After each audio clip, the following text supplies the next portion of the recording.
Hello students, welcome to my YouTube channel. This is Raj speaking. We are studying about English subject. Then listen to me. Now the next word is subject. देखिए सभी व्यक्ति आप लोग subject के बारे में आज हम स्टडी करेंगे। सब्जेक्ट, ऑब्जेक्ट, कॉम्प्लीमेंट और एडजंक्ट। ठीक है, तो इस सब का आज क्लियर कर दे रहे हैं क्योंकि ये सब बेसिक चीज है, ये सभी जानना बहुत जरूरी है क्योंकि यही सब छोटी छोटी चीजें होती है। देखिए आप सभी जानते हैं डूअर इज कॉल्ड सब्जेक्ट, या जो काम करता है उसे सब्जेक्ट कहते हैं। अगर कोई व्यक्ति जानते हैं, ऐसे भी सब्जेक्ट का अर्थ करता होता है, तो ये सब बकवास है। मतलब वही पूज्य दादा वाला जमाने के अनुसार ये भी, उसमें भी कंफ्यूजन वाला हो गया। तो हम बार बार कहते हैं, आज भी कह रहे हैं कि कोई भी शब्द का अगर हिंदी में अर्थ लिखा है तो वो उस अर्थ के अनुसार उसको और समझने की कोशिश नहीं करेंगे। क्यों? क्योंकि हिंदी व्याकरण का डिफिनीशन होता है, जो काम करता है उसे कर्ता कहते हैं, या संस्कृत में कह सकते हैं हम लोग। लेकिन इंग्लिश को अगर उसका हिंदी लिख देंगे और स्टूडेंट उस तरह हिंदी लेकर अगर समझेगा ना, तो वो कंफ्यूज हो जाएगा, मतलब वो फंसा देगा, मतलब डिफिनीशन रॉन्ग हो जाएगा। तो इसलिए हिंदी हम कभी भी प्रायः देखते होंगे पढ़ाते हैं, तो हिंदी प्रायः हम नहीं लिखते हैं, तो इसमें भी नहीं लिख रहे हैं। अब हिंदी के चक्कर में नहीं पढ़ेंगे आप लोग सभी स्टूडेंट्स, ओके, क्योंकि बच्चा उसी तरह समझने की कोशिश करता है। तो इसका डिफिनीशन क्या होगा देख लीजिए सभी व्यक्ति। नाउन,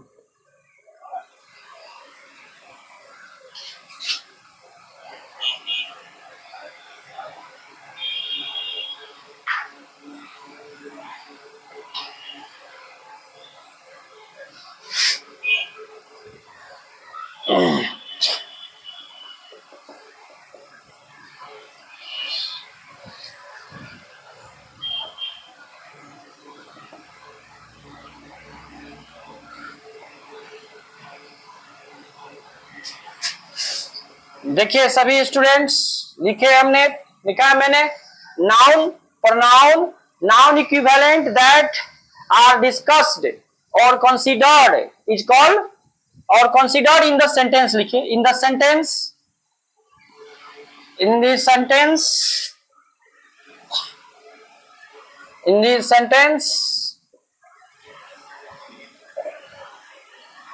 is called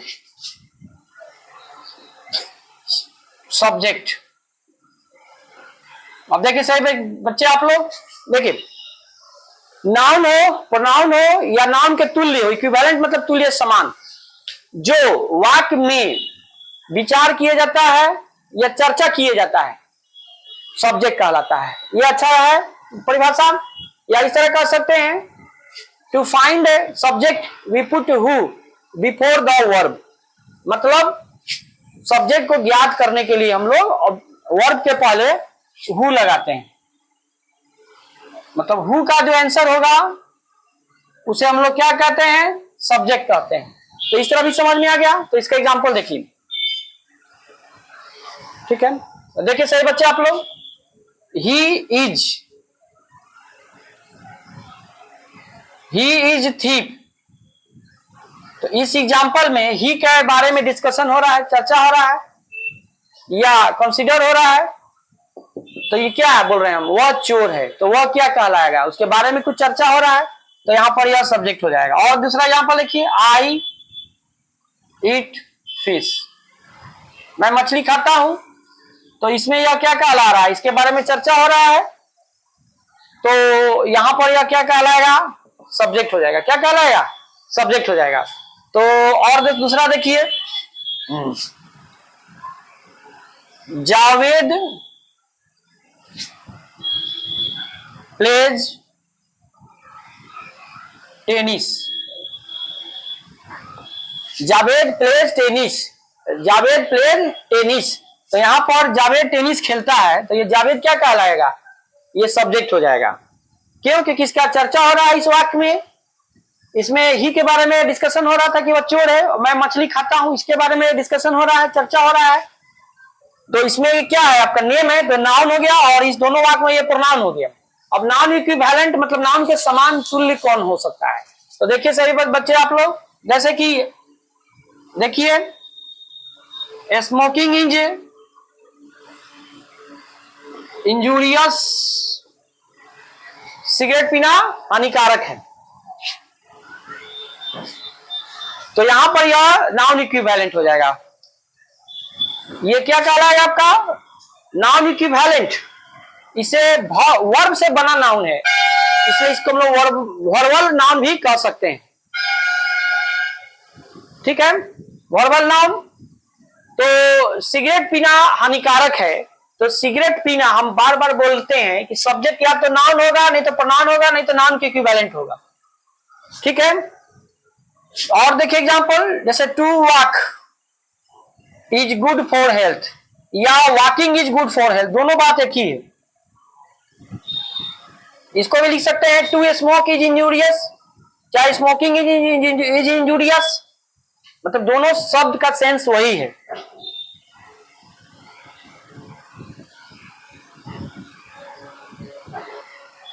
ठीक है, टहलना स्वास्थ्य के लिए अच्छा है, तो ये भी वर्ब से बना है, तो ये क्या कहलाएगा?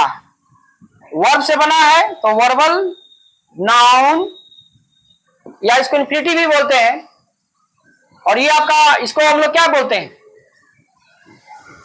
इसे हम लोग जीरन बोलेंगे। क्या बोलेंगे? जीरन।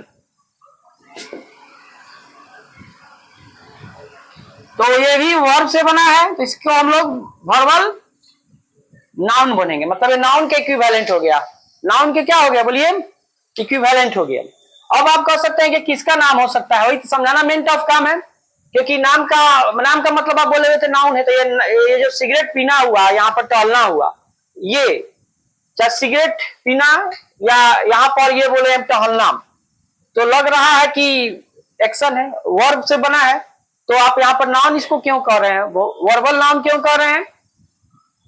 ठीक है, तो अब हम इसको बता रहे हैं। अब यह क्या हो सकता है? अब ये क्या हो सकता है यहाँ पर?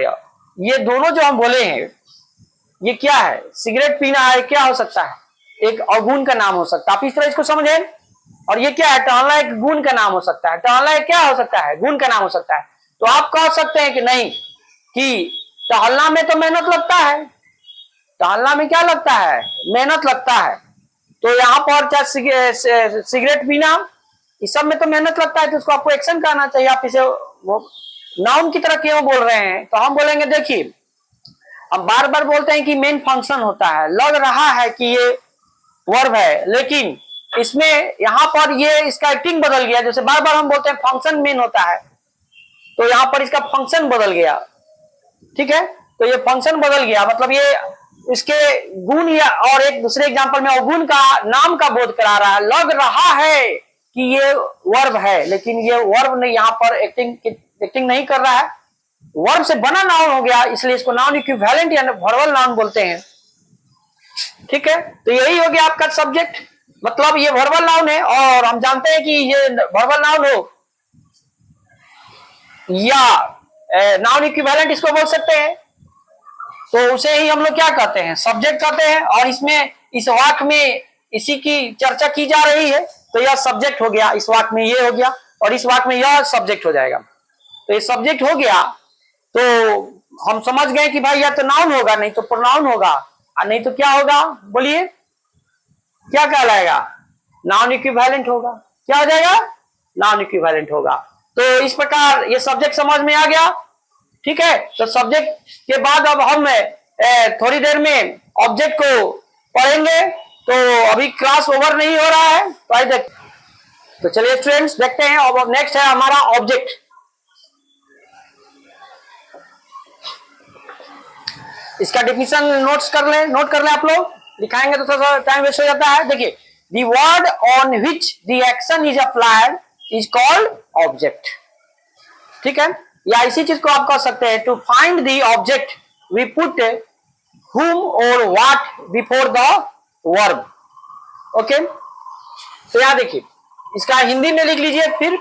शब्द जिस पर एक्शन लागू किया जाता है, कोमा देकर, ऑब्जेक्ट कहलाता है। शब्द जिस पर एक्शन लागू किया जाता है, कोमा देकर, ऑब्जेक्ट कहलाता है। ऑब्जेक्ट को ज्ञात करने के लिए हम लोग whom या व्हाट,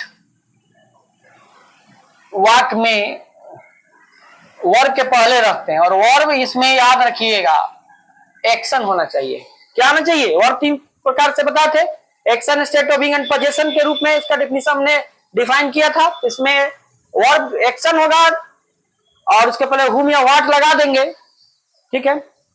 तो ये क्या कहलाएगा? आपका ऑब्जेक्ट हो जाएगा, ठीक है। तो देखिए अब इसका एग्जांपल देखिए, जैसे कि ही इज प्लेइंग क्रिकेट, या कुछ भी दूसरा लिख देते हैं। ही इज बीटिंग यू, वह तुम्हें पीट रहा है। और देखिए you eat a mango,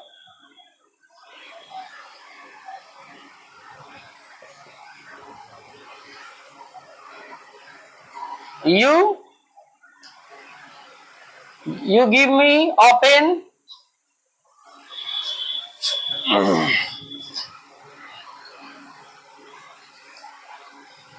Sita has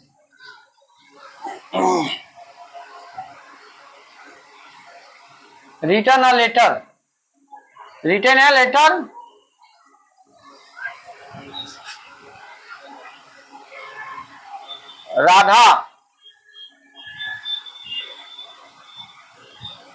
Radha teaches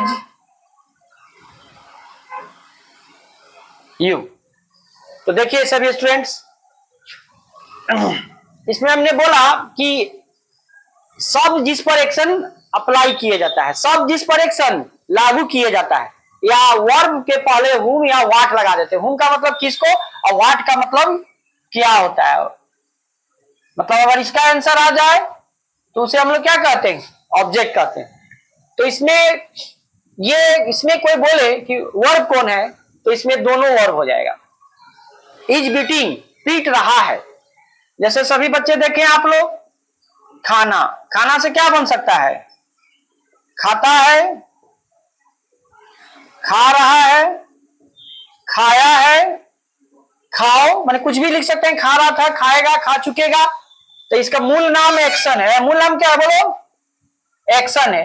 तो हम बार बार बोलते हैं, जैसे कि पिछले क्लास में भी बहुत सारा हम बोले हुए थे कि मछली की प्रजातियां कहाँ चलती है? रोड पर के पानी में चलती है। मतलब आम के पेड़ से आम होता है, कटहल तो नहीं हो सकता है। मतलब लाइक फादर लाइक सन, अंग्रेजी में कहावत है, जस बाप तस बेटा। मतलब ये इसका मूल नाम एक्शन है, खाना। खाना से जब प्रोड्यूस होगा मतलब बनेगा, तो इस सब को बोलेंगे हम लोग एक्शन। अब इसका इंग्लिश इज ईटिंग होता है। तो देखा जाए तो ये आपका ये लग रहा है कि स्टेट ऑफ बीइंग है, इज लगा हुआ है, लेकिन इसको सबको एक्शन कहिए, क्योंकि इसमें इसके साथ जुड़ गया है। ये टोटल है, क्योंकि ये अकेले इज नहीं है। अगर अकेले इज रहता तब हम लोग उसको स्टेट ऑफ बीइंग बोलते। तो उसी प्रकार इसको हम लोग एक्शन मानेंगे। क्यों? बीट माने पीटना, और पीटना से बनता है पीट रहा है। इसका हिंदी होगा वह तुम्हें पीट रहा है। इसका ब्रैकेट में हिंदी लिख के समझिए, वह तुम्हें पीट रहा है। जैसे कि यहां देखा आपने, इसका मूल मतलब ओरिजिनल नाम जिससे ये प्रोड्यूस हुआ, मतलब जिससे ये बना है, तो इसका मूल नाम एक्शन है। तो एक्शन है तो जस बाप तस बेटा, अंग्रेजी में कहावत है। तो बाप एक्शन, तो इसका जो बच्चा होगा, जब बेटा कहिए तो जो कहिए, इससे जो बनेगा वो भी क्या कहलाएगा? एक्शन ही कहलाएगा। उसी तरह पीटना से बना है, पीट रहा है, वह तुम्हें पीट रहा है, तो इसको एक्शन मान लीजिए। तो ये एक्शन है, किस पर अप्लाई हो रहा है? यू पर अप्लाई हो रहा है। तो इसलिए इसे हम लोग क्या कहेंगे? ये यहाँ पर यह ऑब्जेक्ट हो जाएगा। और ये आपका वर्ड हो गया। तो हमने बोला the word on which the action is applied is called object. According to the definition of object, if we want to find the object in the sentence, then we should find the action in the sentence. And if the action is applied that word, then that word will be the example of object। मतलब यदि हम object को खोजना चाहते हैं तो हमें सबसे पहले वाक्य में एक्शन को खोजना होगा, और एक्शन देखेंगे किस पर अप्लाई हो रहा है, किस पर लागू हो रहा है। तो यहाँ पर ये बीट जो वर्ड है किस पर अप्लाई हो रहा है? यू पर। In another language, if we want to find the object, then we put whom or what before the verb or action क्यों? क्योंकि इसमें अगर हम रखते हैं किसको पीट रहा है तो इसका आंसर क्या होगा? यू। तो ऑब्जेक्ट का मतलब समझे, क्या समझे? ऐसा शब्द जिस पर एक्शन अप्लाई किया जाए, लागू किया जाता है, तो उसे हम लोग क्या कहते हैं? ऑब्जेक्ट कहते हैं। तो यहाँ पर यह क्या कहलाएगा? ये ऑब्जेक्ट हो जाएगा। अब देखिए सही बच्चे, आप लोग यहाँ पर तुम आम खाते हो तो ये सीधे पकड़ा गया कि ये एक्शन है, ये वर्ब है, और ये एक्शन किस पर अप्लाई हो रहा है? मैंगो। तो इसको पूरा को ऑब्जेक्ट बोलेंगे। पूरा को क्या कहेंगे? ऑब्जेक्ट कहते हैं। पूरा को ऑब्जेक्ट कहेंगे। और इसमें जो ये मेन वर्ड है इसको ऑब्जेक्ट वर्ड बोलते हैं। पूरा को ऑब्जेक्ट बोलेंगे और ये जो मेन वर्ड है इसका जो मैंगो है इसे हम लोग क्या कहेंगे? Object word. और इसको एक हो जो उसमें जुटा हुआ है, जुड़ा है, इसको एट्रीब्यूट कहते हैं। तो इसमें भी देख रहे हैं कि here the action like as it is applied on the word like a word a mango, hence it is the example of object because it obeys the property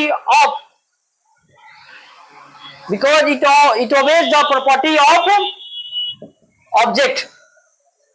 Hence we can say it is the example of object because in this example here the action like as it is applied on the word like a mango, hence it is object.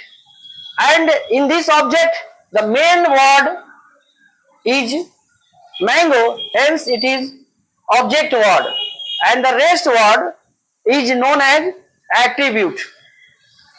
मतलब क्या क्या बोले? देखिए पहले हिंदी में ही समझने की कोशिश कीजिए। क्या ऐसा शब्द जिस पर एक्शन लागू किया जाता है उसे क्या कहते हैं? ऑब्जेक्ट कहते हैं।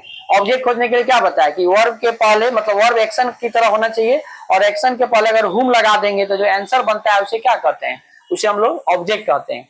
तो ये पकड़ा गया कि ऑब्जेक्ट है क्योंकि इसमें एक्शन इस पर लागू हो रहा है। तुम आम खाते हो तो खाना किस पर लागू किया जा रहा है? खाना सब आम पर। मान लेते आम है और आम को कोई खाना उसको अप्लाई कर दिया तो आम पेट में चला गया, तो ये मैंने समाप्त हो गया। अब इसमें देखिए तुमने मुझे कलम दिया, तो इसमें पहले किसको लगा कर और देखिए किसको दिया, तो इसका आंसर क्या होगा? अ पेन, अ मी, दोनों होगा। इसमें दोनों ऑब्जेक्ट कहलाएगा। क्यों होगा? देखिए तुमने मुझे कलम दिया, तो किसको दिया? इस तरह अगर सोचते हैं किसको दिया तो मुझे। अब पेन को दिया, पेन को दिया ना, अरे मुझे भी दिया और पेन को दिया। बात समझ में आ रही है? तुमने मुझे एक कलम दिया तो ये दोनों इस पर अप्लाई हो रहा है। सोचिए पहले, मान लेते हैं मेरे पास पेन नहीं है और कोई व्यक्ति है मुझको दे दिया, पेन दे दिया, तो मेरे पास पेन आ गया। तो कब? जब इस पर देना सब इस पर अप्लाई हुआ तब ना। उसी प्रकार मान लेते हैं पेन किसी दूसरे व्यक्ति के पास है और वो दे दिया मुझको, तो वो देगा कब? जब इस पर देना सब इस पर भी अप्लाई होगा। मतलब ऐसा शब्द जिस पर एक्शन लागू किया जाता है, ऐसा शब्द जिस पर एक्शन लागू किया जाता है, तो उसे हम लोग क्या कहते हैं? ऑब्जेक्ट कहते हैं। तो इसमें देना सब मी पर भी अप्लाई हो रहा है, लागू हो रहा है, और ए पेन पर भी लागू हो रहा है। लेकिन मी पर पेन, मी को पेन कब आएगा? जब कोई देना शब्द पर लागू करेगा तब ना। मी को कोई देगा तब ना पेन आएगा। मान लेते हैं मी के पास पेन नहीं है, अब पेन आ गया, तो कब? कोई देगा तब ना। देना शब्द मी पर अप्लाई हुआ, लागू हुआ। उसी प्रकार पेन मान लेते किसी दूसरे व्यक्ति के पास है और पेन उसके पास से आकर उसके पास से हटकर और मेरे पास आ गया, तो कब आएगा? जब उस पर देना शब्द लागू होगा। मतलब देना शब्द दोनों पर अप्लाई हो रहा है। मतलब पेन का भी स्थान बदल गया, पहले वहां था, अब यहाँ आ गया। कब? जब उस पर देना शब्द लागू होगा, मैंने उस पर देना लागू होगा। मतलब इस तरह पकड़ लिया, किसको दिया? तो कलम को दिया। किसको दिया? मुझे दिया। तो इसमें दो ऑब्जेक्ट हो गया। बात समझ में रही है? मतलब हम कह सकते हैं कि here the action like as gave is applied on the word like a me as well as a pen, hence here we can say there are two objects. Okay? अब चलिए उसी प्रकार यहाँ देखिए रिटेन, इसमें ये पूरा वर्ब है। ये रिटेन शब्द किस पर अप्लाई हो रहा है? लेटर पर। तो यहाँ पर यह क्या कहलाएगा आपका? यह ऑब्जेक्ट हो जाएगा। यह भी ऑब्जेक्ट है। ऑब्जेक्ट को इसी पर अंडरलाइन कर रहे हैं, ठीक रहेगा। ये वर्ब है और ये लिखना शब्द किस पर अप्लाई हो रहा है? सीता पत्र लिखी है, तो पत्र लिखी है, तो लिखना किस पर अप्लाई हुआ है? लिखना अप्लाई हो गया पत्र पर, क्योंकि उस पर लागू हो गया कि पत्र लिखा रहा है।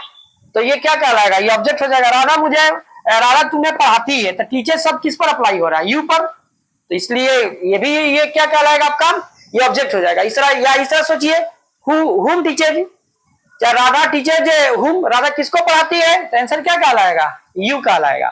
तो हमने इसमें देखा, या सब्जेक्ट में एक चीज हम बताना भूल गए थे, जैसे कि सब्जेक्ट वाला देख लीजिए एक एग्जांपल, जैसे कि मान लेते हम लिखते हैं दी कैट इज एक्टिव, बिल्ली फुर्तीली है, ठीक है, द कैट इज एक्टिव, तो इसमें ये सब्जेक्ट हो गया। तो ये पूरा को सब्जेक्ट कहिएगा, याद रखिएगा, कोई पूछे कौन सब्जेक्ट है तो पूरा सब्जेक्ट होगा, दी कैट लगाकर बोलिएगा, इन्हें की कैटे मत बोल दीजिएगा कि कैट का चर्चा हो रहा है।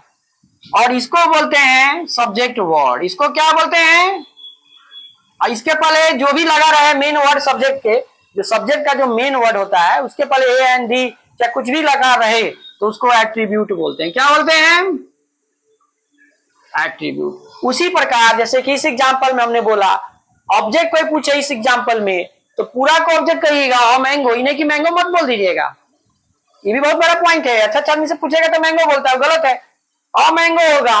अगर ऑब्जेक्ट वर्ड पूछेगा तो मैंगो बोलिएगा। मतलब सब्जेक्ट में जो छूट गया था यहाँ बता दिए, और ऑब्जेक्ट में तो यहाँ बता ही दिए थे हम। मतलब सब्जेक्ट या ऑब्जेक्ट में अगर कुछ लगा रहे इसमें वर्ड, उसको पहले उसको एट्रीब्यूट बोलेंगे, और जो मेन वर्ड होगा सब्जेक्ट का उसको सब्जेक्ट वर्ड बोलेंगे, और ऑब्जेक्ट का जो मेन वर्ड होगा उसको ऑब्जेक्ट वर्ड कहेंगे। लेकिन तो अगर कोई पूछता है सब्जेक्ट कौन होगा तो दी कैट पूरा बोलना है। जैसे दी काउ इज यूजफुल में कौन हो जाएगा, दी काउ इज यूजफुल एनिमल में दी काउ पूरा सब्जेक्ट हो जाएगा, ठीक है। जैसे कि और भी देखिए, जैसे इसी एग्जांपल में देखिए, इसमें ये क्या कहलाएगा, ये ऑब्जेक्ट वर्ड, और ए को क्या कहिएगा, एट्रीब्यूट। क्या कहिएगा, एट्रीब्यूट। तो सब्जेक्ट समझ गए ना, हमने सब्जेक्ट में जो भी सब्जेक्ट वर्ड के साथ जो लगा रहेगा उसको लेकर चलना है, वो पूरा को बोलते हैं हम लोग, क्या बोलते हैं, क्या बोलते हैं, उसको पूरा को हम लोग क्या बोलेंगे, ऑब्जेक्ट, और उसके साथ जो लगा रहेगा उसको हम लोग क्या कहेंगे, एट्रीब्यूट कहते हैं, ठीक है। तो इस प्रकार ये क्लास ओवर कर रहे हैं, अगले क्लास में मिलते हैं।